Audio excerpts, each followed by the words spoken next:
With the recent ordinance on e-bicycles, that adds a whole other layer of confusion to the mix. Um, you don't want to have someone on an e-bike riding 30, 40 miles an hour down a sidewalk. Certainly, that makes no sense. But pushing them out onto the roadways when the majority of these folks riding the e-bikes at that kind of speed, they're commuting long distances to get to and from um, a manual labor heavy workload kind of job where people are just they're exhausted by the end of their day. So having an e-bike, so they're not having to pedal 10, 15, 20 miles to get back to where they live, you can see why they're necessary. But a lot of these folks, they've never driven a car in the United States. So they're really not understanding our traffic patterns. They're really not understanding all of the things they need to be watching for. Some of these folks are riding the wrong way in a bike lane because they think that it's safer to ride facing traffic. You would kind of think if you can see what's coming at you, it might be better, but that is not the case at all. So we have really been pushing for education to really work with area businesses who have commuter cyclists working for them so that they understand the rules of the road. If they're going to be driving these e-bikes at these speeds, well, they're going to have to get off the sidewalk. It's safer for them to just slow down.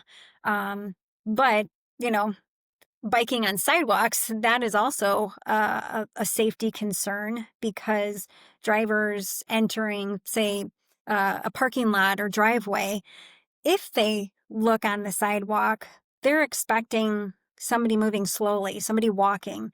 They're not expecting an e-bike zipping along at 30 miles an hour, or even, bicycle riders at slower speeds.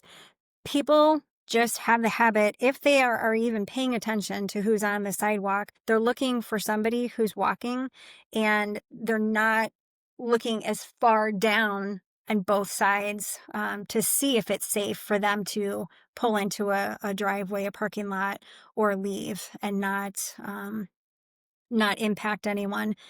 And then again, e-bikes, they're so much heavier than regular bicycles. So then if they've been modified and they're going 30, 40 miles an hour, they don't just stop on a dime. They take some time to come to a complete stop. And so a lot of these e-bike riders don't really understand that. So we've had kind of a recipe for disaster as of late because there's been just a huge explosion of e-bike users, and there's kind of an unclassified subset that we refer to as e-motos.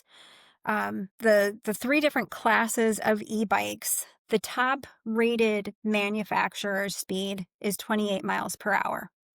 Again, too fast for a sidewalk. But with an app on their phones, they can override the manufacturer setting, and that's how they're going 30, 40 plus miles per hour. I was doing a news interview a couple weeks ago, and they clocked an e-bike rider going at 58 miles per hour What? Oh, and no helmet. And that would be just terrifying for me. So we're trying to do all that we can to educate, to get law enforcement to educate before they just start handing out the tickets. But where we see this other class of these e-motos, um, I at least feel that these folks should have a driver's license so that there's some education. There needs to be registration so that there's some accountability.